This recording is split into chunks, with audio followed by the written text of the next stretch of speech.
Assalomu alaykum. Mana bu dushovый kabinamizni topshiryapmiz. Bergan to'pli pol qo'yilgan. Cheris Ariston. Grasslari. Shu narsani 55 60 gacha chiqishi mumkin. Yog'lanishlar, sovuq suv kirish, обратка to'pli poldagi slift, обратный клапан o'zgartirma, пропускатор bilan bu liniyaga chiqib ketgan issiq suv, bu to'pli polni podasi. Nafasiga kelyapti, to'pli pol kollektorga podachi kelyapti, обратка qaytyapti. Nasosni o'chirib yoqish uchun pogruzной termosatdan foydalanganmiz.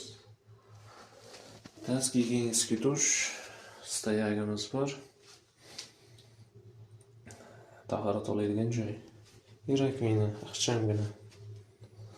Hammasi